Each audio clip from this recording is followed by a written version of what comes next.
Webb Wilder. And on the right, Chairman of Citizens United, Floyd Brown. And now, the star of Politically Incorrect, Bill Maher.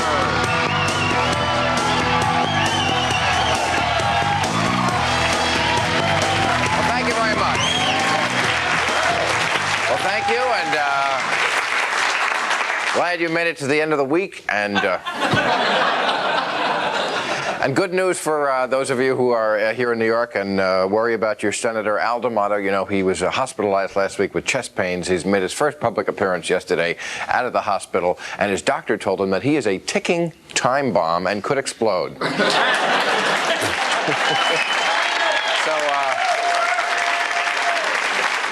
So Senator D'Amato has vowed to cut down on his consumption of fertilizer and fuel oil because...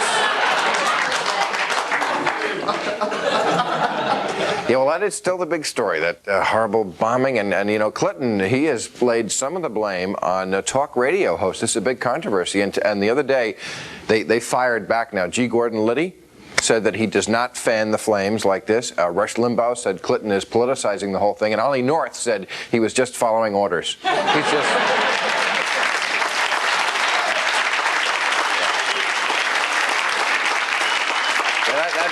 Now, Clinton, he's getting tough. He said, we have got to stand up to reckless speech like that incites borderline personalities. Except, he said, except for lesbian dial-a date. I mean, you know, you don't want to, don't mess with that. Because made an exception. The thrifty car rental people, they are in the news. They are in trouble. They are being accused of discriminating against Hispanic customers. And talk about not getting the point. To try to make it up to them, they have now put more legroom in the trunk. See, this is just the wrong way to...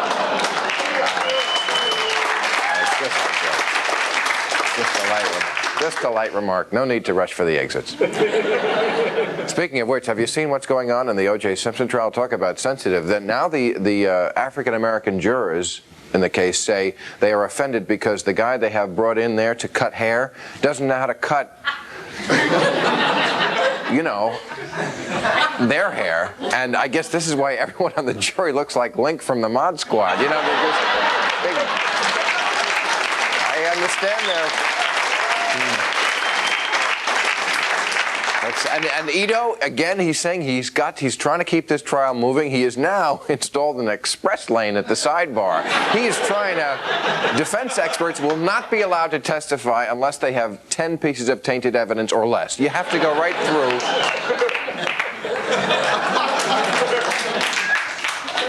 So, you like statistics. Well, here's one. They did a study. They found the average length of the male member when it's angry is 5.1 inches long. That's the average. So do your own calculation. And it was a very important study, a very scientific study conducted over a 2-day period at Drew Barrymore's apartment. So.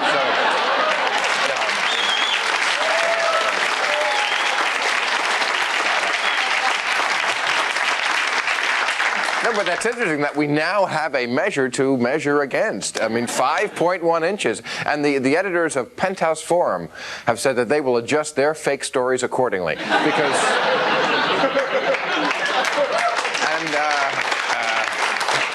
finally, just so we don't end with a penis joke. Good news for the airline industry. They say they have their first profitable year since 1999, and they say a lot of that profit is due to the fact that a lot of the airlines dropped their least profitable flights, in the case of U.S. Air, right over the North Atlantic. You know, so anyway, thank you for coming in. It's all been satirized for you.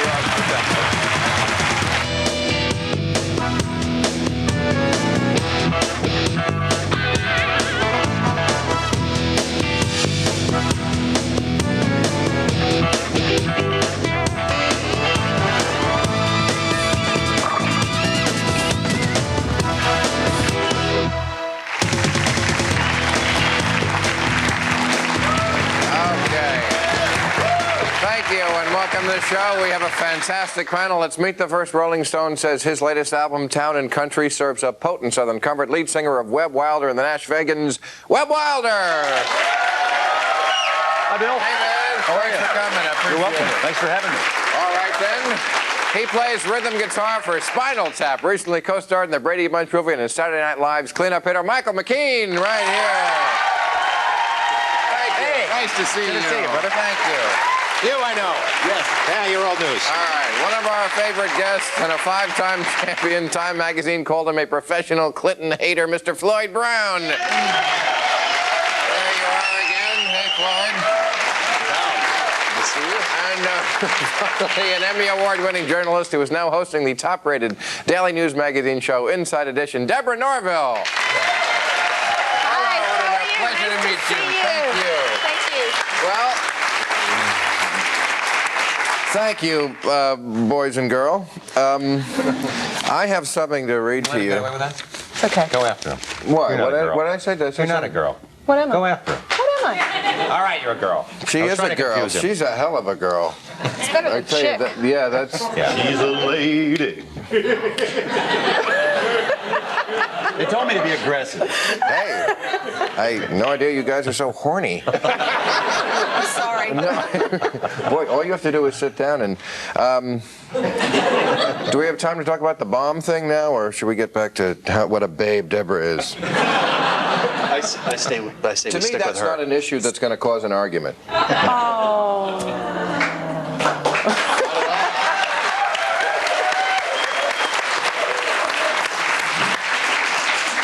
Now, here's the deal. There's two bombers out there now. One they caught. They're looking for John Doe number 2. But then there's this other guy, the Unabomber. The question I wanted to ask is, they are so different. One, to me, is pure passion. That's the McVeigh guy. This guy's, they both have political agendas. But did you read the letter from the other guy, from the Unabomber? Awfully well thought out, don't you think? It's so corporate. This guy has no passion for what he believes This guy in. has no life other than this letter. So, I mean, it's all pouring Well, he into said that. He said he's getting I don't bored know spending about a Saturday that. nights That's right. making He bombs. says, listen to this, he says, we are getting tired of making bombs. It's no fun having to spend all your evenings and weekends preparing dangerous mixtures. I mean, when your hobby becomes work, get another hobby. That's true.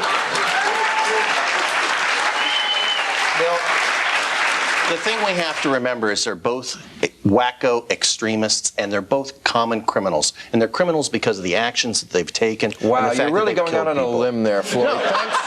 Thanks for saying that, because I thought Deborah here was going to defend some of the bombing that's been going Coming on. out against bodily harm to innocent people. Bill, I'm saying that. Unbelievable. Bill, I'll tell you why. I'll tell you why I say that. I'm a little defensive on this issue because it was on this program that George Stephanopoulos called me an angry white male American. And Well, you seem a little exercised right now. I am a little.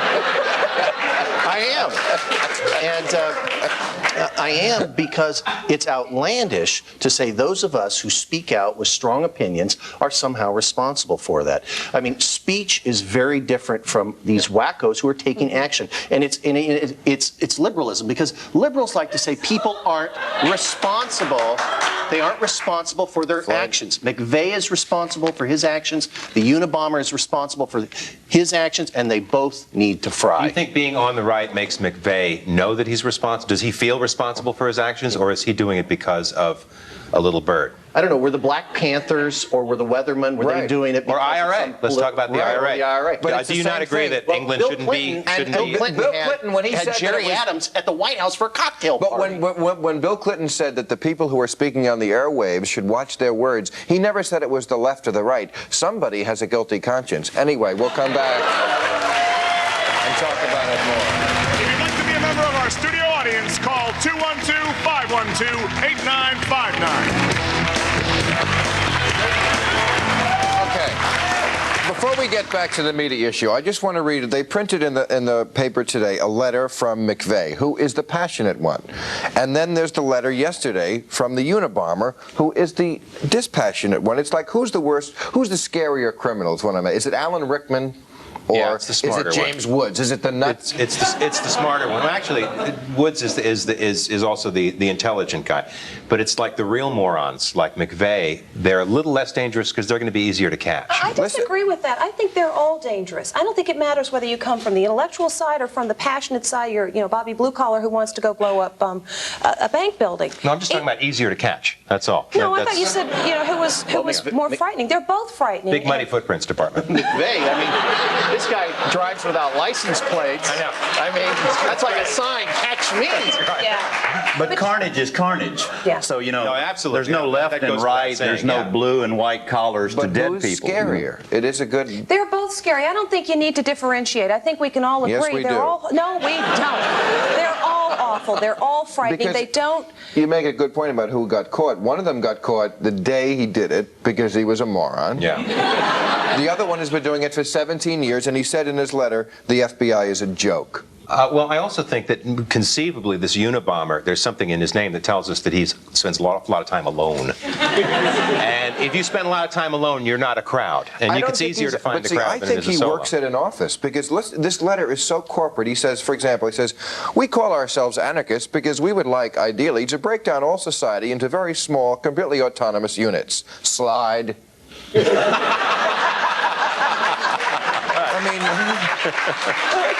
He says, through our bombings, what sort of a terrorist talks Well, I like? think he's Through our speaking in the bombings, we hope to kingly promote we. social instability in industrial But the society. Bill, Propagate anti-industrial ideas and give encouragement to those who hate the industrial. This is like the At the end of goals our in your letter, visit day our gift plan. shop. But it's important to remember that an ideology that's been promoted on college campuses and a lot of places has justified terror and terrorism. Marxism, communism, they said terror was a legitimate form of political advancement, and it was So wrong. did- never did try that, and right? one of the great differences. So did Gordon Liddy.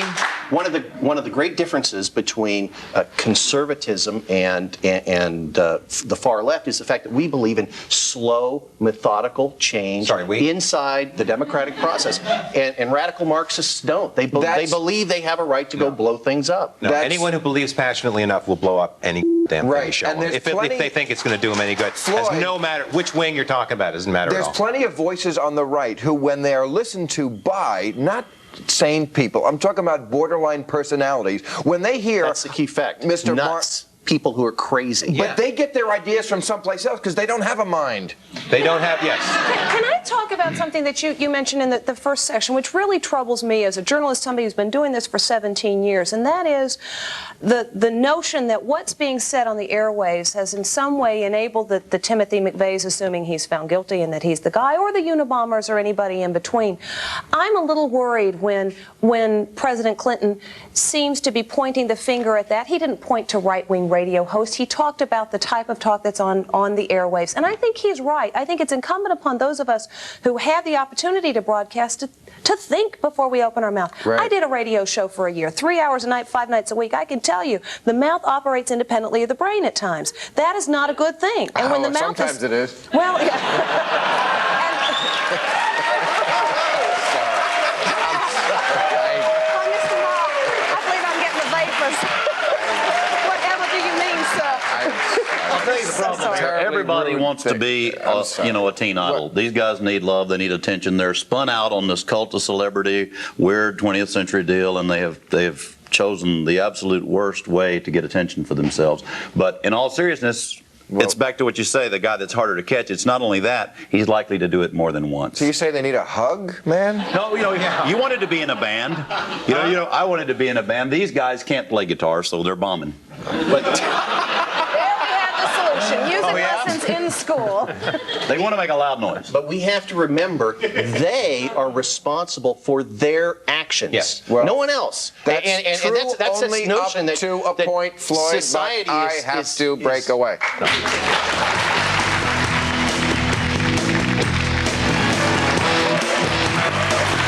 Okay, we were debating as we left whether when leaders use inflammatory language, they have a responsibility. When the nuts hear it, and all the smart people here said they agreed.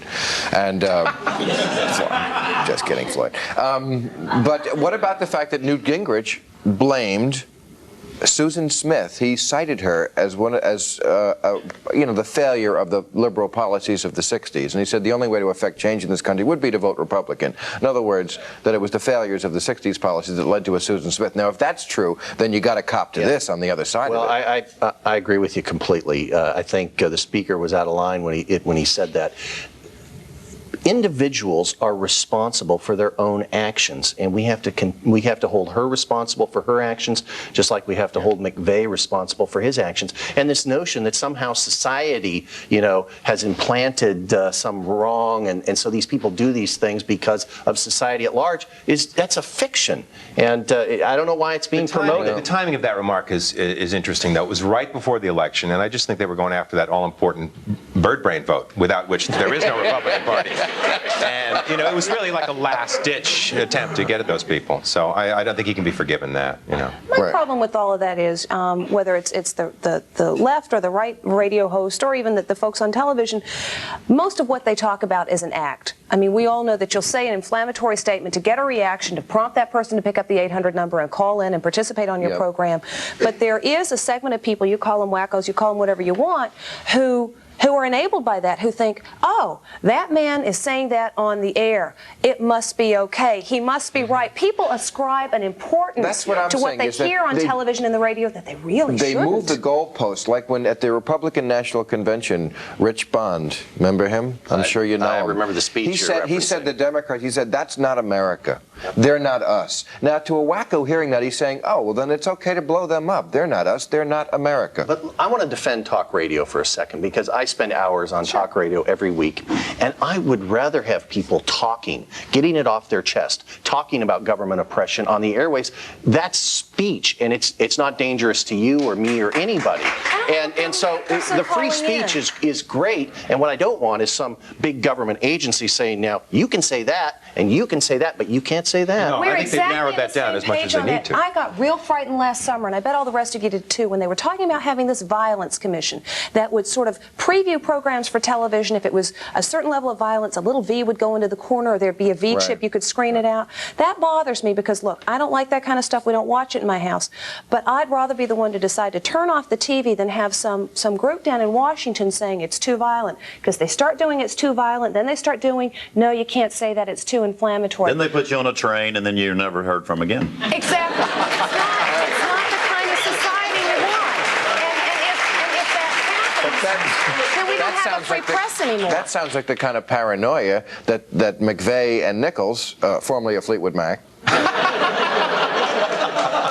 we're saying. That guy in the Michigan militia said the government is going to march us into pits and shoot us. Yeah. I mean, if they... But I'm not a militia, applicant here by saying that. I think what Deborah's saying is, you got to have freedom of speech, and sometimes you get the bad with the good with that, But freedom of speech also means freedom to keep your mouth shut at times. Yeah. You don't have to blather Freedom just of because speech means you you can. can yell fire in a crowded theater. You can't yell, ladies and gentlemen, Mac Davis.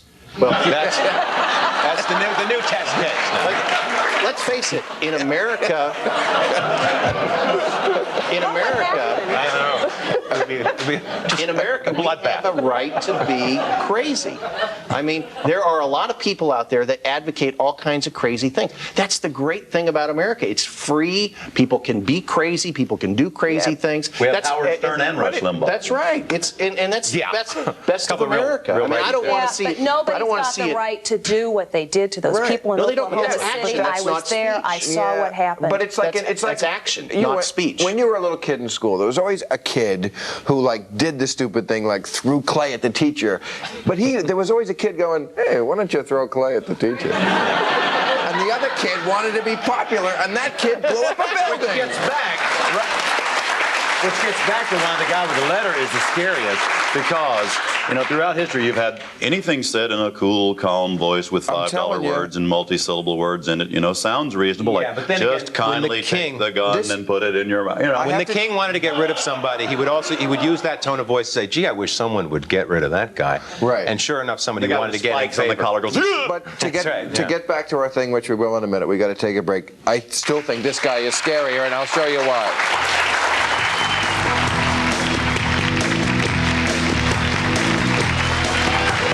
Okay, we only have about a minute here. I just want to get back to this thing, why I think that the passionless guy is scarier. I'm going to read a little more from this letter. They're talking about their hobby, making bombs, and they say, since we no longer have to confine the explosive in a pipe, we are now free of limitations on the size and shape of our bombs. So we expect to be able to pack deadly bombs into ever smaller, lighter, and more harmless-looking packages and pass the savings on to you. You have to wonder You why don't think that's scary? why they're printing this kind of stuff in the newspaper. You know, in the Washington Post this last week, we had almost the recipe for the bomb in Oklahoma, and you know, these guys are getting tremendous publicity, and I'm sad to say this could just egg more of these people out of the closet. I'm sitting here wondering if he's not watching you quote his letter, getting awfully excited at the publicity he's getting. Yeah, there got to be files scary. of these kind of things from previous years where it was thought better not to print them, you know, like, oh, pull out 1958 and see who was totally whacked, you know? Like, I don't think so. I mean, I don't think these people, they're talking about publishing this letter. They want the letter published, and then they say it should also be a book, and then a movie starring Jim Carrey. No, but I don't think that's their interest. I mean, they really have a political agenda. And they're just passionless about it. They really think that the only way to get something done is to send a bomb, just like the other guy. I mean, he's sincere. If you read his letter, which is scary too, I'm telling you, the things he talks about are not out of line with what the American public believes. Crime is so out of control. Criminals have no fear of punishment. Prisons are overcrowded, so they know they will not be imprisoned long. Taxes are a joke. Who wouldn't sign on to that? Throughout history, blow up everybody. terrorists have taken normal positions to justify their radical action. I mean, the IRA, you know, bombs people, and they have a group of legitimate political people who they take their ideas. And terrorists always try to take mainstream ideas to justify radical action. Well, that's what I'm saying. It's wrong because of their actions, and we need to punish those actions. And we're going to have to protect ourselves. We need to punish the actions. Floyd, once again, you were out on a limb. Thank you, my friend. Somebody had to say it. I want to thank Michael McKean, Deborah Norville, Floyd Brown, and Webb Wilder. We'll see you on the next edition